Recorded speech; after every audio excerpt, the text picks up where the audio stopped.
वसुधा का नेता कौन हुआ, भूखंड विजेता कौन हुआ, अतुलित यश क्रेता कौन हुआ, नवधर्म प्रणेता कौन हुआ, जिसने कभी ना आराम किया, विघ्नों में रहकर काम किया।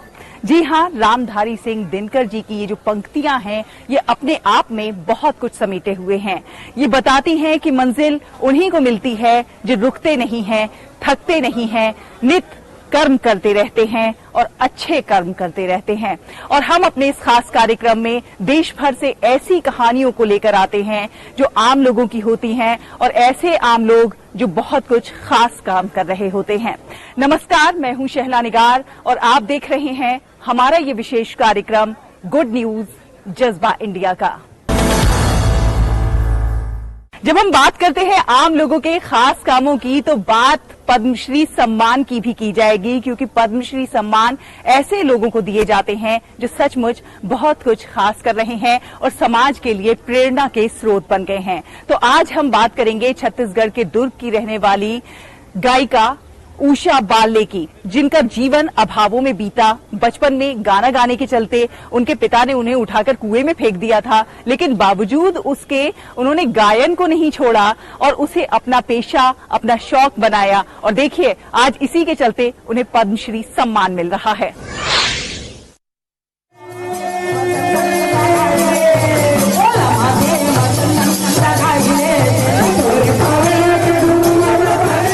छत्तीसगढ़ की पंडवानी गायिका उषा बाले को भारत सरकार द्वारा पद्मश्री पुरस्कार के लिए चयनित किया गया है।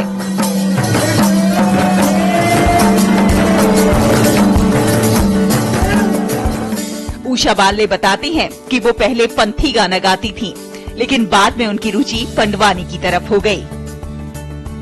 पहले घर में ही अपने फूफा से उन्होंने शिक्षा ग्रहण की। उसके बाद प्रख्यात गायिका तीजनबाई ने उन्हें गाना सिखाया, लेकिन उनका ये सफर इतना आसान भी नहीं था।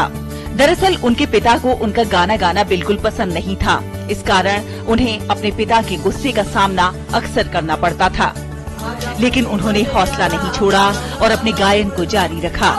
पंडवानी गायन छत्तीसगढ़ की प्राचीन विधा है। इस गायन के माध्यम से महाभारत की कथा सुनाई जाती है। वो इस विरासत और संस्कृति को सहेज कर रखना चाहती हैं और इससे नई पीढ़ी को अवगत कराना चाहती हैं। वो अपनी प्रस्तुति छत्तीसगढ़ के प्राचीन गहने पहन कर देती हैं। केंद्र को और राज्य सरकार को बहुत बहुत धन्यवाद देवत हूँ। ऐसने कलाकार मंडल सीनियर और जूनियर की पहचान करे, बस वही होकर से अर्जी विनती करता हूँ और पहचान बना के सब कलाकार ला आगे बढ़ावे। आज मैं केंद्र सरकार ला और हमारे राज्य सरकार ला बहुत बहुत धन्यवाद देवता हूँ। उषा बाले को पद्मश्री अवार्ड की घोषणा होने पर इस्पात नगरी के लोग काफी खुश हैं। कलाकार सहयोग कला भिलाई के रहने वाले हमारे सहयोगी कलाकार मल्ला समझ बहुत बहुत धन्यवाद देवता हूँ। पद्मश्री सम्मान से आज मुला सम्मानित उद्घोषण करे हवे, घोषणा करे है, लेकिन घोषणा करे हवे तो एक लिए मैं यहाँ केंद्र सरकार ला, राज्य सरकार ला बहुत बहुत धन्यवाद देवता हूँ। गौरतलब है कि उषा बाले को पंडवानी के लिए छत्तीसगढ़ सरकार द्वारा गुरु घासीदास सामाजिक चेतना पुरस्कार से भी सम्मानित किया जा चुका है। इसके साथ ही उन्हें भिलाई स्टील प्लांट प्रबंधन द्वारा दाऊ महासिंह चंद्राकर सम्मान से भी सम्मानित किया जा चुका है। सिर्फ इतना ही नहीं, गिरोधपुरी तपोभूमि में वो 6 बार स्वर्ण पदक से सम्मानित की जा चुकी हैं। दुर्ग से अनिल पांडा की report, DD news.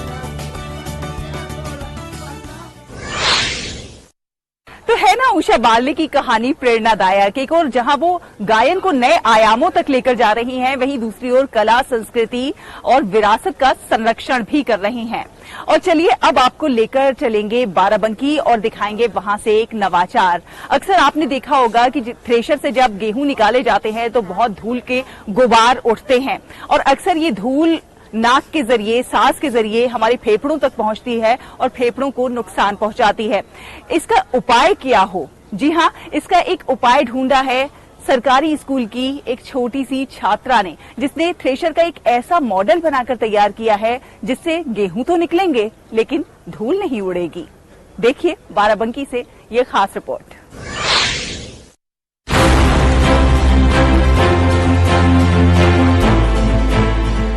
Uttar Pradesh के बाराबंकी जिले के एक सरकारी स्कूल की छात्रा ने थ्रेशर का ऐसा मॉडल बनाया है जिसमें गेहूं और भूसे को अलग करने के दौरान उड़ने वाली भयंकर धूल को सोख कर अलग किया जा सकेगा। दरअसल इस छात्रा ने स्कूल में पढ़ाई के दौरान आसपास के खेतों में थ्रेशर से गेहूं निकलने के दौरान हवा में उड़ने वाली धूल को देखा और इससे सांस में होने वाली तकलीफ को महसूस भी किया और फिर इस परेशानी को दूर करने की ठान ली। इस मॉडल के जरिए भूसे के साथ उड़ने वाली धूल को वातावरण में उड़ने से रोका जा सकेगा। धूल थ्रेशर के नीचे पानी की टंकी में इकट्ठा हो जाएगी और बाहर केवल साफ गेहूं आएगा। गेहूं की कटाई के समय हम देखते हैं थ्रेशर मशीन द्वारा गेहूं से भूसे को अलग किया जाता है। गेहूं तथा भूसा अलग होने के पश्चात दो अलग अलग रास्ते से बाहर निकल जाता है। गेहूं तो हमें सरलता से प्राप्त हो जाता है, परंतु भूसे के साथ निकलने वाली धूल वातावरण को बहुत प्रदूषित करती है। हमारा उपकरण भूसे के साथ निकलती सी धूल को वातावरण में जाने से रोकता है। गेहूं से भूसा अलग होने के पश्चात जब तेज हवा के साथ हमारे उपकरण के अंदर जाता है तो उसमें सामने लगी जाली से टकराकर भूसा आगे की ओर गिर जाता है। वहीं दूसरे पंखे की सहायता से भूसा उपकरण के बाहर चला जाता है। वहीं दूसरी ओर धूल जाली से हवा के सारे पार निकलकर दूसरे रास्ते से नीचे रखे पानी के बर्तन की ओर चली जाती है। धूल के कर पानी में रह जाती है, स्वच्छ वातावरण में चली जाती है। पूजा बाराबंकी में सिरौली गौसपुर ब्लॉक के ग्राम अगेहरा के उच्च प्राथमिक विद्यालय की छात्रा है। पूजा के पिता पुत्तीलाल मजदूरी करते हैं जबकि मां सुनीता देवी महीने में 1500 रुपए मानदेय पर रसोइया है। विपरीत परिस्थितियों में भी पूजा ने दिन रात मेहनत की। इस दौरान उसे तमाम कठिनाइयों का भी सामना करना पड़ा, लेकिन उन्होंने हार नहीं मानी और अब उन्हें इसमें सफलता हासिल हुई है। पूजा के माता पिता का कहना है कि उनकी बेटी ने हम लोगों का सर फख्र से ऊंचा कर दिया है। हम सभी उसकी सफलता से काफी खुश हैं। राज्य स्तर पर चुने गए 10 मॉडल चुने गए हैं। उन 10 मॉडलों में हम लोग का एक मॉडल है। अब हम राष्ट्रीय स्तर पर जाएंगे और वहाँ प्रतिभाग करेंगे और हमारा पूरा प्रयास रहेगा कि हम उत्तर प्रदेश के लिए जब आगे जा रहे हैं तो ये मॉडल तो उत्तर प्रदेश के लिए जाएगा, लेकिन पूरे भारत के लिए ये बहुत ही अच्छा मॉडल है कि इसको यदि हम अडॉप्ट कर लेंगे तो हमारे पर्यावरण के लिए, प्रदूषण के लिए बहुत अच्छी बात होगी कि हमारा पर्यावरण प्रदूषण रहित हो जाएगा। खास बात ये है कि पूजा का ये मॉडल कबाड़ के सामान से तैयार किया गया है। अगर ये पेटेंट हो गया तो इससे किसानों की धूल की सारी समस्या हल हो जाएगी। बाराबंकी से नितिन श्रीवास्तव की रिपोर्ट, डीडी न्यूज।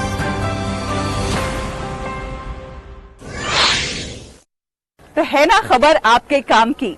ऐसी ही अच्छी खबरों के सफर को अभी जारी रखेंगे। वक्त एक छोटे से ब्रेक का हुआ है, जल्द हाजिर होंगे। आप देखते रहिए गुड न्यूज जज्बा इंडिया का।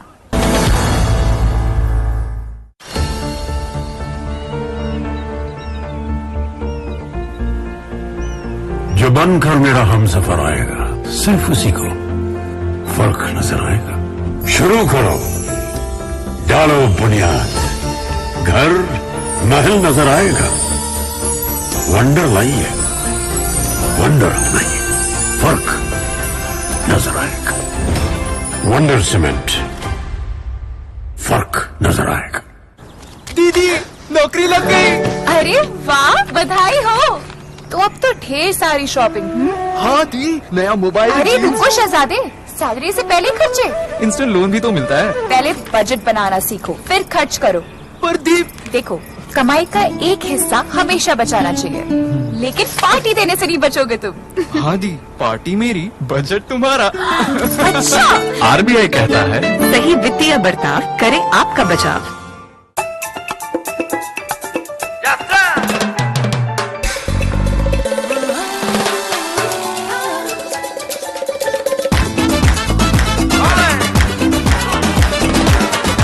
त्वचा का एक वादा, मैसूर सैंडल गोल्ड, अपने अंदर की खूबसूरती को जगाइए।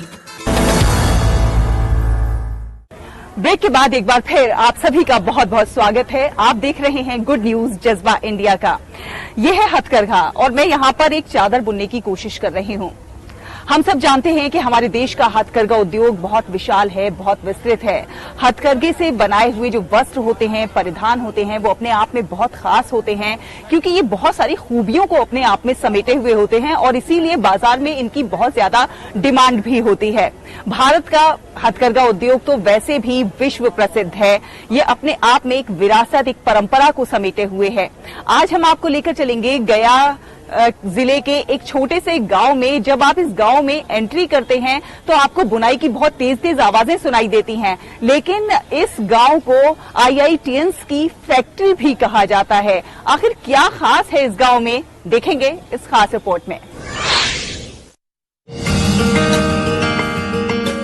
बिहार के गया जिले में एक ऐसा गांव भी है जहां पहुंचते ही आपको बुनाई करने की आवाजें सुनाई देती हैं।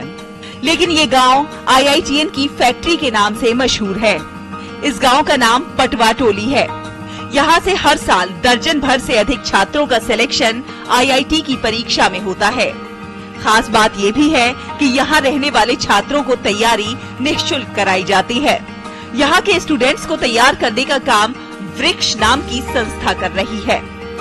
इस तरह गरीब तबके के छात्र यहाँ आकर IITian बनने का सपना साकार करते हैं। यहाँ का सिस्टम देखिए कुछ इस तरह है, जैसे जो सीनियर है वो जूनियर्स को पढ़ाते हैं और उसके बाद क्या होगा, जो वहाँ पर पढ़ चुके होंगे वो अपने जूनियर्स को पढ़ाते हैं और ऐसे ही सिलसिला चलते रहता है। और जो जैसे मान लीजिए कुछ सीनियर्स को नहीं आता है जो चीज, वो सीनियर से जाकर कंसल्ट करते हैं, उसके बाद वो यहाँ पर अच्छे से बता देते हैं। विलेज ऑफ IITians के नाम से पूरे देश में मशहूर गया के पटवा टोली ने इस बार फिर सफलता का परचम लहराया है। यहाँ के 45 बच्चे JEE मेंस में उत्तीर्ण हुए हैं, जिनमें से 38 ने एडवांस के लिए क्वालिफाई कर लिया है। शेष का परसेंटाइल भी 90 से ऊपर है। IIT अभी मेंस सिर्फ उसी को निकाले 98.76 परसेंटाइल आया। तो नोट्स का बहुत ज्यादा इम्पोर्टेंस था। टीचर जो पढ़ाते थे हम लोग को उस नोट से ही बहुत सारा क्वेश्चन मिला था हम लोग को और उसी को बार बार रिपीट करते रहे। JEE मेंस का एग्जाम में मैं क्वालिफाई किया हूँ। कितना परसेंट आया? 92.83% आए। यहाँ पर मैक्सिमम फोकस मैंने अपने सेल्फ स्टडी पे दिया और जो सर हमें पढ़ाते थे उसी बात पे मैंने ज्यादा फोकस किया। हमारे भैया लोग हमें बहुत अच्छे से गाइड करते हैं कि अब ये करना चाहिए, हमारे सीनियर लोग, और उनके बाद हमारे टीचर्स भी हमें हमेशा सपोर्ट करते हैं। वृक्ष संस्था का लक्ष्य है कि किसी छात्र को गरीबी के कारण पढ़ाई न छोड़नी पड़े, इसलिए छात्रों को निःशुल्क कोचिंग दी जाती है ताकि उन बच्चों का सपना साकार करने में मदद की जा सके जो IITians बनना चाहते हैं। यहाँ पे जो डिजिटल क्लास हम लोगों ने बनवाया है और लाइब्रेरी मॉडल पे हम लोग यहाँ पे काम करते हैं और जो भी टीचर बाहर के अच्छे जो फैकल्टी होते हैं वो ऑनलाइन क्लास लेते हैं। फिर सीनियर जो भी यहाँ पे जो पास आउट होकर के जाते हैं वो गाइडेंस देते हैं। बाकी जो ब्रिज टीम है यहाँ पे पूरा मैनेजमेंट करता है कि किस तरह से मतलब बच्चे को पढ़ाई में क्या दिक्कत होती है और आखिरकार बच्चे का मेहनत ही रंग लाता है। गौरतलब है कि बिहार का मैनचेस्टर कहे जाने वाले पटवा टोली मोहल्ले में बड़े पैमाने पर कपड़ा बुनाई का काम होता है। अपने पुश्तैनी धंधे से जुड़े रहने के बाद भी यहाँ के बच्चे शिक्षा के प्रति काफी जागरूक हैं। वर्ष 1995 से जो सिलसिला यहाँ शुरू हुआ वो अभी तक जारी है। पटवा टोली मोहल्ले में वृक्ष विद द चेंज स्वयंसेवी संस्था के द्वारा निःशुल्क कोचिंग की व्यवस्था की गई है, जिसमें सैकड़ों बच्चे अनवरत तैयारी में लगे रहते हैं। इससे जुड़कर यहाँ के बच्चे सफलता भी पा रहे हैं। Bureau report, DD news. ये है मूंज की डलिया और ये तमाम मूंज से बने हुए उत्पाद हैं। मूंज एक प्रकार की घास होती है जिसका वैसे तो कोई उपयोग नहीं होता, लेकिन उससे गांव की औरतें इतने खूबसूरत प्रोडक्ट्स बनाकर तैयार करती हैं और बहुत ही उपयोगी होते हैं ये प्रोडक्ट्स। जब आप किसी गांव में जाइए, भारत के किसी भी छोर के किसी भी गांव में पहुंचेंगे और वहां पर कोई आपको खाना ऑफर करता है तो आपको ऐसी ही डलियों में रखी हुई स्वादिष्ट रोटी खाने को मिलती है और इन डलियों में रखी रोटी का स्वाद अपने आप में और भी ज्यादा बढ़ जाता है। अब हम आपको लेकर चलेंगे तेलंगाना के वारंगल जिले के एक ऐसे गांव में जिसे जन सहभागिता की एक शानदार मिसाल कहा जाता है।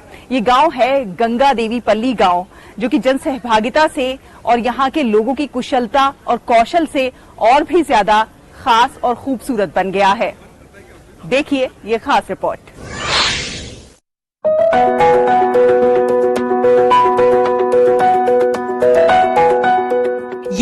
तेलंगाना के वारंगल जिले के गीसुगोंडा मंडल का एक छोटा सा गांव गंगा देवी पल्ली गांव, जो कि जन सहभागिता का एक आदर्श उदाहरण है। गंगा देवी पल्ली को राष्ट्रीय स्तर पर आदर्श गांव बनाने में जहां एक और व्यवस्थित योजना, पारदर्शी कार्यान्वयन, विभिन्न स्रोतों, सरकार, बैंकों, दानदाताओं और गैर सरकारी संगठनों से संसाधनों के एकत्रीकरण और पूलिंग ने महत्वपूर्ण भूमिका निभाई है, तो वहीं प्रतिबद्ध नेतृत्व और सामुदायिक सहयोग ने गांव को राष्ट्रीय स्तर पर पहचान दिलाने में मदद की है। यहाँ ग्रामीणों ने सामूहिक रूप से कड़ी मेहनत की और शराबबंदी, साक्षरता, घरेलू परिवार नियोजन, फ्लोराइड मुक्त पेयजल की आपूर्ति, करों का संग्रह और व्यक्तिगत शौचालयों के निर्माण में 100% लक्ष्य हासिल किया। दिलचस्प बात यह है कि यहाँ पंचायत समिति में केवल महिला सदस्य शामिल हैं और सभी महिला नेतृत्व उन मुद्दों पर ध्यान केंद्रित करने में मदद करता है जिनका सामना इस गांव ने किया है। कुल 27 समितियों का गठन किया गया। गांव के हर घर में कम से कम एक महिला, एक पुरुष को विकास के लिए समितियों में भागीदार बनाया गया। गांव में पीने के पानी की कमी न हो और शौचालय निर्माणों का 100% लक्ष्य हासिल हो, यह सुनिश्चित किया गया। शराबबंदी स्वेच्छा से लागू थी और गांव में शराब की दुकानें नहीं थीं। करीब 100 देशों के प्रतिनिधियों ने इस गांव का दौरा किया और इसका अध्ययन किया। IAS, IPS परिवीक्षाधीन और डाक ग्रामीण विकास विभाग के अधिकारी सप्ताह भर के प्रशिक्षण के लिए गांव का दौरा करते हैं। गांव को कक्षा 6 के पाठ्यक्रम में सामाजिक अध्ययन की पाठ्य पुस्तक में एक पाठ के रूप में शामिल किया गया।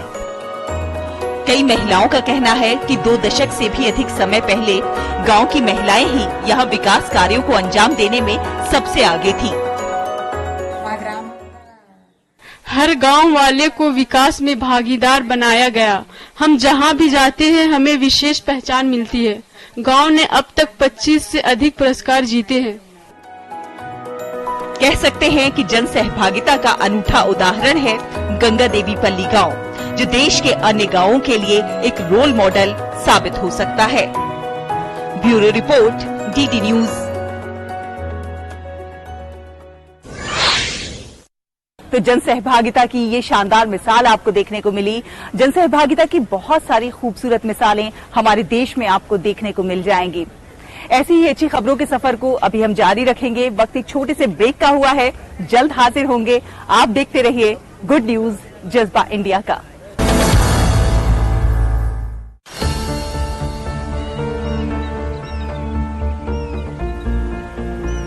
जो बनकर मेरा हमसफर आएगा, सिर्फ उसी को फर्क नजर आएगा। शुरू करो, डालो बुनियाद, घर महल नजर आएगा। वंडर लाइए, वंडर नहीं, फर्क नजर आएगा। वंडर सीमेंट, फर्क नजर आएगा।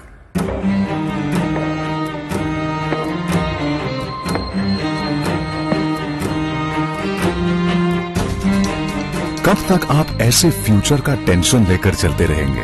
LIC के न्यू पेंशन प्लस के साथ अपनी पेंशन का प्लान बनाइए, क्योंकि ये प्लान आपके फ्यूचर के लिए मार्केट लिंक्ड वेल्थ क्रिएट करता है। और तो और इस प्लान में गारंटीड एडिशंस के साथ पेंशन पाने के कई ऑप्शंस भी हैं, so that you grow young and tension free. LIC, हर पल आपके साथ। रिचार्ज, जल्दी रिचार्ज करा। ये क्या किया? मैच तो गया। पेमेंट कैसे करेंगे? टोकनाइज कार्ड से। टोकन? हाँ, ऑनलाइन पेमेंट के लिए RBI लाए हैं टोकनाइजेशन। एक बार कार्ड डिटेल्स, OTP, CVV डालकर टोकन जनरेट कीजिए। कार्ड भी सुरक्षित और बार बार डिटेल्स भरने की नो झंझट। वही सुविधा अधिक सुरक्षित। ऑलराउंडर हो कि मैं RBI कहता है कि जानकार बनिए, सतर्क रहिए। ब्रेक के बाद एक बार फिर आप सभी का बहुत बहुत स्वागत है। आप देख रहे हैं गुड न्यूज जज्बा इंडिया का। सपनों को हासिल करने में उम्र कोई बंधन नहीं, इस बात को सच साबित कर रही हैं केरल की एर्नाकुलम की रहने वाली 72 साल की मनी अम्मा। जी हां, एक छोटी सी शुरुआत उन्होंने की थी, लेकिन वो शुरुआत कब उनके शौक और जुनून में बदल गई उन्हें खुद पता नहीं चला। आज उनके पास 11 ड्राइविंग लाइसेंस हैं और वो बड़ी से बड़ी और भारी से भारी गाड़ी को बड़े ही सलीके से और बहुत ही खूबसूरती से चला लेती हैं, वो भी इस उम्र में। देखिए ये खास रिपोर्ट। मिलिए एर्नाकुलम की रहने वाली 72 साल की राधा मनी से। राधा मनी को स्थानीय लोग प्यार से मनी अम्मा कहते हैं। दरअसल मनी अम्मा के पति ललन ने 1981 में कार चलाने के लिए पहला ड्राइविंग लाइसेंस लेने के लिए प्रेरित किया। ये तो बस एक शुरुआत थी। बाद में मनी अम्मा का जीवन ड्राइविंग के क्षेत्र में आसमान छूते सपनों को साकार करने का था। सबसे पहले उन्हें कार चलाने का लाइसेंस मिला और बाद में लॉरी, बस, JCB crane, trailer, forklift, road roller, दोपहिया और ऑटो चलाने का लाइसेंस भी मिला और अंत में पेट्रोलियम उत्पादों को ले जाने वाले वाहनों को चलाने का लाइसेंस भी मनी अम्मा को हासिल हो गया। इंडिया बुक ऑफ रिकॉर्ड पुरस्कार या मान्यता प्राप्त इंडिया बुक ऑफ रिकॉर्ड्स में मेरा नाम दर्ज हो गया है और बेंगलोर स्थित जेसीबी इंडिया ने मुझे सम्मानित किया है। मेरी उपलब्धियों के लिए विभिन्न पहचान भी प्राप्त की। पहले महिलाएं धीमी गति से सीखती थी, लेकिन आज नहीं। आज की पीढ़ी में महिलाएं पुरुषों के बराबर हैं। मेरे अनुभव में महिलाएं ड्राइविंग के दौरान ज्यादा सावधान रहती हैं। मैं आज तक अपने करियर में कभी दुर्घटना का शिकार नहीं हुई। नई पीढ़ी में गति सीमा से अधिक वाहन चलाने की प्रवृत्ति है। जो भी चला रहा है, चाहे वह महिला हो या पुरुष, उन्हें दुर्घटनाओं से बचने के लिए सावधान रहने की जरूरत है। मनी अम्मा ने 1 दर्जन लाइसेंस हासिल कर इंडिया बुक ऑफ रिकॉर्ड्स में भी अपनी जगह बनाई है। ड्राइविंग के क्षेत्र में एक बड़ी क्रांति लाने के बाद मनी अम्मा अब ऑटोमोबाइल इंजीनियरिंग में डिप्लोमा हासिल करने की कोशिश कर रही हैं। महिलाओं के लिए मनी अम्मा हमेशा ही गर्व का स्रोत रही हैं। दरअसल जब उन्होंने कोची के थोप्पुमडी में A to Z नामक एक ड्राइविंग स्कूल शुरू किया तो उन्हें सभी वाहनों की सवारी करने के लिए प्रशिक्षित होने की जरूरत महसूस हुई। ऐसे समय में जब केरल में भारी वाहनों के लिए ड्राइविंग लाइसेंस प्राप्त करने के लिए कोई प्रशिक्षण संस्थान नहीं थे, उन्होंने लंबी कानूनी लड़ाई के बाद इस तरह के संस्थान की स्थापना की। राधा मनी गर्व से कहती हैं कि वो केरल में भारी वाहनों के लाइसेंस के लिए प्रशिक्षण संस्थान शुरू करने वाली पहली व्यक्ति हैं। 4 दशक पहले लोग उन्हें कार चलाते देखकर हैरान रह जाते थे। कई लोग तो उनका मजाक भी उड़ाते थे, लेकिन आज वही लोग उनकी उपलब्धियों के बारे में जानने के बाद उनसे मिलने आते हैं। वो मानती हैं कि अगर वो 72 साल की उम्र में भी भारी वाहनों को चला सकती हैं, तो बाकी लोग क्यों नहीं कोशिश कर सकते।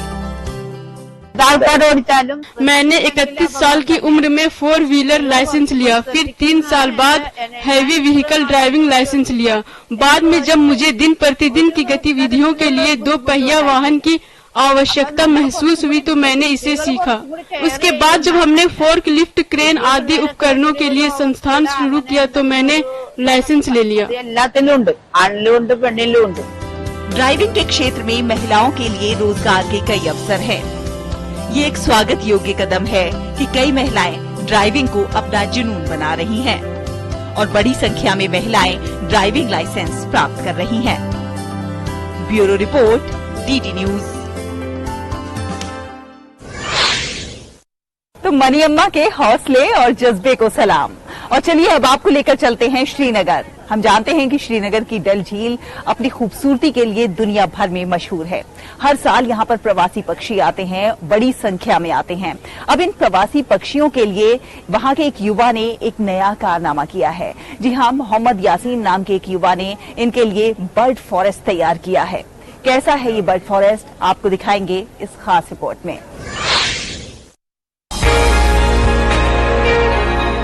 श्रीनगर की डल झील, जिसकी खूबसूरती को देखने और यहाँ कुछ खुशगवार पल गुजारने के लिए पर्यटक खींचे चले आते हैं। ये झील प्रवासी पक्षियों का भी पसंदीदा स्थान होती है। साल भर झील के विभिन्न हिस्सों में बड़ी संख्या में प्रवासी परिंदे नजर आते हैं। डल झील की दलदली भूमि का एक बड़ा हिस्सा हर दिन अच्छी संख्या में पक्षियों को आकर्षित करता है, लेकिन कई बार खाने की कमी की वजह से पक्षियों को काफी दिक्कतों का सामना करना पड़ता है। ऐसे में इन मेहमान पक्षियों के लिए श्रीनगर के रहने वाले मोहम्मद यासीन ने एक खास पहल की है। पक्षी प्रेमी यासीन हाल ही में विदेश से लौटे हैं, लेकिन जब इन्होंने डल झील में पक्षियों की दुर्दशा देखी तो उनसे रहा नहीं गया और एक पक्षी वन रिजॉर्ट स्थापित करने का फैसला किया।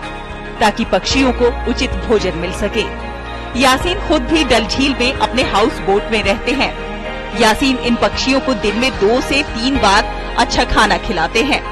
इस आहार अभ्यास को पक्षियों के लिए फायदेमंद बनाने के लिए यासीन ने अपने शिकारा की मदद से कुछ खास जगहों का चयन भी किया है, जहां वो हर दिन प्रवासी पक्षियों के लिए दाना डालते हैं। पहले तो मैंने थाईलैंड में देखा था, तो वहाँ से फिर मैं इंडोनेशिया में भी देखा था, तो वहाँ से यूक्रेन में भी देखा और स्विट्जरलैंड में भी देखा, तो 5-6 कंट्री का इम्प्रेशन बढ़ गया बहुत ही अच्छा। तो वो देख के भी मैं यहाँ पे जा रहा हूँ, तो यहाँ पे भी बर्ड्स बहुत सारे हैं, तो इनको खाना देना हमारे धर्म मतलब हमारा मजहब बता रहा है, क्योंकि इनके पास एक लैंग्वेज नहीं है, तो हमें एज ए ह्यूमन बीइंग इनको फीड करना है, तो हम करते रहते थे। मैं यहाँ नहीं था तो मेरे मम्मी पापा करते रहते थे। यासीन की इस पहल से जहां पर्यटकों को डल झील में प्रवासी पक्षियों से रूबरू होने का अच्छा मौका मिल रहा है, तो वहीं स्थानीय लोग भी उनके इस काम की तारीफ कर रहे हैं और उनके इस काम में हाथ भी बटा रहे हैं। जब यहाँ पे फ्रीज होता है ये लेक, जब ये पूरा फ्रीज होता है, तो उस टाइम बहुत ज्यादा मुश्किलात होती है एक बर्ड्स को, क्योंकि उनको कोई खाना नहीं मिलता है, क्योंकि वो सारा कुछ जम जाता है झील के अंदर। जब उनके ऊपर, मेरे घर के सब पीछे बैक साइड से वहां पे भी हमारे यहाँ पे फ्रीज होता है, तो हम भी चावल वावल फेंकते रहते हैं। मगर इनका क्या है कि इन लोगों ने ये एक ना तरीके से जो फीड कर रहे हैं हर एक जगह पे, इसने ये बाहर जाके सीखा है, तो यहाँ पे आए हैं, तो यहाँ पे इन लोगों ने ये इम्प्लीमेंट किया है। डल झील में बर्ड फॉरेस्ट रिजॉर्ट की स्थापना से यहाँ पक्षियों की संख्या भी बढ़ गई है। यासीन को उम्मीद है कि उनकी इस पहल से पर्यटकों की संख्या में और ज्यादा इजाफा होगा। Bureau report, DD news. तो देखा आपने, हमारे देश के लोगों में प्रतिभा कूट कूट कर भरी हुई है। जब भी उन्हें मौका मिलता है वो अपने कौशल से, अपनी प्रतिभा से कुछ ना कुछ खास करते हैं, अपने जज्बे से लोगों के लिए कुछ ना कुछ अच्छा करने की कोशिश करते हैं। आपसे भी अपील है कि आप भी कुछ ना कुछ अच्छा करते रहिए, खास करते रहिए, देश और समाज के विकास में अपना योगदान जरूर दीजिए। अगले हफ्ते फिर होगी आपसे मुलाकात कुछ और अच्छी कहानियों के साथ। तब तक के लिए हमारी पूरी टीम को दीजिए अनुमति। नमस्कार।